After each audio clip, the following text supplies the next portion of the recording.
આજે પણ આપણા સમાજમાં બાળ લગ્ન થઈ રહ્યા છે। રાપરની 11 વર્ષની બાળકીના લગ્ન થવાના હતા ત્યારે તેના સંબંધીઓ અને ટાઈમ્સ ઓફ કચ્છની ટીમે 181 હેલ્પલાઇનની મદદ લઈ બાળકીને બચાવી, પરંતુ પોલીસ તંત્ર ફરિયાદ લેવામાં ઠાગાઠૈયા કરે છે। બાળ લગ્ન એ આપણા સમાજમાં વર્ષોથી બંધ થઈ ગયા છે, પરંતુ માત્ર કાગળ પર જ બાળ લગ્નો બંધ થયા છે। સરકારી દાવાઓની પોલ રાપરના એક બનાવે ખોલી છે। રાપરની 11 વર્ષની બાળકીના બાળ લગ્ન આગામી 21મી તારીખે થવાના હતા। મામદભાઈ નામના શખ્સે માસૂમ બાળકીના લગ્ન કરાવવા માટે ગોઠવણી કરેલી હતી, જ્યારે માસૂમ બાળકીની માતાનું અવસાન થયેલ છે અને તેના પિતા માનસિક બીમાર હોતા નાની બાળકીને ફોસલાવી અને મામદભાઈએ આ કારસો કરેલો હતો। જ્યારે આ બનાવની જાણ થતાં બાળકીના સંબંધીઓ બાળકીના પિતાને મળી અને તેને ભુજ લઈ આવ્યા હતા। બાળકીને મામદભાઈ છેલ્લા 6 માસથી હેરાન કરી રહ્યા હતા અને લગ્ન કરવા માટે જબરજસ્તી કરી રહ્યા હતા।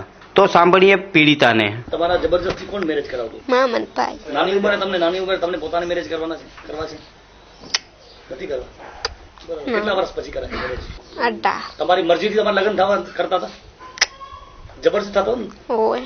તમારા જબરજસ્તી કોણ મેરેજ કરાવતું? મામદભાઈ। મામદભાઈ। હા, એ ક્યાં? મામદભાઈ પોતે ક્યાં રહે છે? સણસ। કેટલો ટાઈમથી તમને આ માનસિક હેરાન કરે છે? 6 મહિના। તમારા બળજબરીથી લગ્ન કરાવે છે? ઓય। તમારે લગ્ન નથી કરવા? નથી કરવા। જ્યારે બાળકીના સંબંધીઓએ પણ મામદભાઈના કૃત્યને વખોડ્યો હતો, તો સાંભળીએ બાળકીના સંબંધી ઈશાકભાઈને। આ છોકરીને લગભગ 12 મહિનાથી સગાઈ કરી છે અને બાપનું નામ સિદ્દીક છે, સિદ્દીક મૂસા। સગાઈ કરી છે અને હમણાં લગ્ન કરે છે। 21 તારીખને લગ્ન છે, એના મોકર કરી કાંકુતરી બકુતરી બધી ચપાઈ ગઈ છે અને છોકરી નાની ઉંમરની છે અને હું અહીંયાથી 4 તારીખનો ગયો તો ત્યાં લગ્ન હતા બીજા, અને આનો છોકરીનો બાપા અને એનો ભાઈ બે ઝઘડેલા હતા, એટલે એમને સરચા વાગેલું હતું અને પછી એના ભાઈએ મને વાત કરી કે આ નાની છોકરી છે ને તેના લગ્ન કરે છે, એ તેને જબરદસ્તી કરે છે। ત્યારે મને એને ઘરે ગયો, સિદ્દીકને ઘરે, ત્યારે છોકરીને જોઈ તો છોકરી રોતી હતી ત્યારે અને ખુશીથી છોકરી મારા સાથે આવી છે, બરજબરથી હું લઈ નથી આવ્યો કે હું, અને એ લોકોએ મને ખુશીથી આપી છે કે ભલે તેડી જાઓ। ત્યારે સમજ ત્યાં પણ એનો આને છોકરીનો પપ્પા છે ને એનો મગજ નથી, હા મેન્ટલ જેવો જ છે। અને પછી છોકરીનો હું ભુજ લઈ આવ્યો અહીંયા અને અમુક મહિલા મંડળમાં બધે હું જઈ આવ્યો, છોકરીને તેડીને આ જાણ કરી પણ છે। હવે આ લગ્ન આ લોકો બધી કાલે મને ફોન પણ કર્યો હતો એ લોકોએ કે તું શું કામ છોકરીને લઈ ગયો છે, આમને દાગદાગી મારાથી પણ મામદે કરી છે। આપણો જે કાયદો છે જે 18 વર્ષથી ઉપર હોય તો જ લગ્ન થઈ શકે, એ સાચી વાત છે, પણ હવે આ ગેરકાયદેસર જ છે ને બધું આ।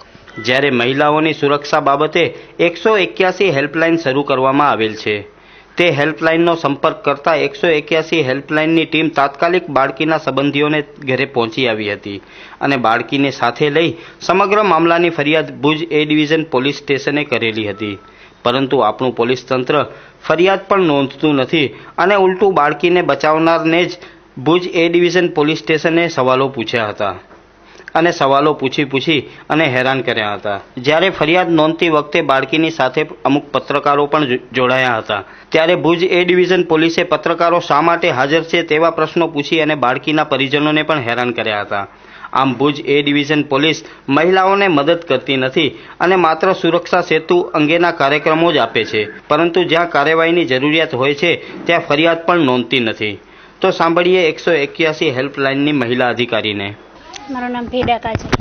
ખરેખર તો ના જ થવા જોઈએ, બેનની ઈચ્છા હોય તો એ ના થવા જોઈએ, કારણ કે બાળ લગ્ન જે હોય એમાં ખરેખર સ્ત્રી એક બાળકીની ઉંમર કમસે કમ 18 વર્ષ હોવી જોઈએ, કારણ કે તેનું શરીર ત્યારે પરિપક્વ થાય અને ત્યારે એની અંદર પૂરી માનસિક અને એની શારીરિક પરિપક્વતા હોય ત્યારે ખરેખર કઈ વ્યક્તિ સાથે લગ્ન કરવા જોઈએ, કેવી વ્યક્તિની વિચારધારા છે, તો 18 વર્ષનો હોય ત્યારે એ સમજી શકે કે સામેની વ્યક્તિ શું છે। એના ઉપર ખરેખર એના પપ્પા અને દાદા જે ઈચ્છે છે અને આ પપ્પાના કઝિન છે તો એના ઉપર જે કેસ કરવો છે ખરેખર કેસ કરવો જોઈએ. જ્યારે 181ની હેલ્પલાઇનની ખૂબ જ સારી કામગીરી રહી હતી, પરંતુ પોલીસ તંત્ર 181 હેલ્પલાઇનને કોઈ પણ જાતની મદદ કરતી નથી તેવું આ બનાવ પરથી દેખાઈ આવે છે. આમ માત્ર વાતો કરવાથી સુશાસન ચાલતું નથી, પરંતુ જ્યારે લોકોને જરૂરિયાત હોય છે ત્યારે લોકોને પડખે ઊભી અને પોલીસ તંત્રએ કામ કરવું જોઈએ, પરંતુ આ કિસ્સામાં પોલીસ તંત્ર ઊણું ઉતર્યું નથી તેવું સ્પષ્ટ દેખાઈ આવે છે. ટાઈમ્સ ઓફ કચ્છની ટીમ અત્યારે ભુજ સંજોગનગર પાસે આવેલી છે અને ખાસ કરીને ફરિયાદ એ હતી કે 11 થી 12 વર્ષની છોકરીના રાપર મેરેજ કરાવતા હતા, પણ જ્યારે એના કુટુંબીજનો ત્યાં ગયા અને ખ્યાલ આવ્યો તેને ભુજ લઈ આવ્યા છે. અને જે વ્યક્તિ લગ્ન કરાવે છે એ દૂર દૂરનો કોઈ રિલેટિવ છે ને એનું કામ જ આ છે કે નાની નાની છોકરીને લગ્ન કરાવીને સામી પાર્ટી પાસેથી પૈસા પડાવવા.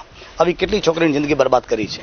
તો આ છોકરીને ભુજ એના લઈ આવ્યા છે અને 181 હેલ્પલાઇન છે એમને ફોન કરવાથી તાત્કાલિક અસરથી 181 વાર આવી ગયા અને છોકરીને જે પણ પૂછવામાં આવ્યું કે જબરજસ્તી લગ્ન કરાવે છે તમને ઈચ્છા છે, ઈચ્છાથી વિરુદ્ધ કરવામાં આવે છે, ત્યારે છોકરી કીધું કે મારી ઈચ્છા નથી, મને જબરજસ્તી લગ્ન કરે છે અને એવું લાગી રહ્યું છે કે છોકરીને વેચી નાખે છે. આવી રીતે આવા દલાલો જેટલા પણ છે એના ઉપર કડક કાર્યવાહી થવી જોઈએ, તાત્કાલિક અસરથી એની ધરપકડ પણ થવી જોઈએ. જો 181ને ફોન કરતા તાત્કાલિક આવી જતા હોય તો ભુજની પોલીસ હોય કે રાપર પોલીસ હોય એને પણ આ લોકો ઉપર કાર્યવાહી કરી એની ધરપકડ થવી જોઈએ.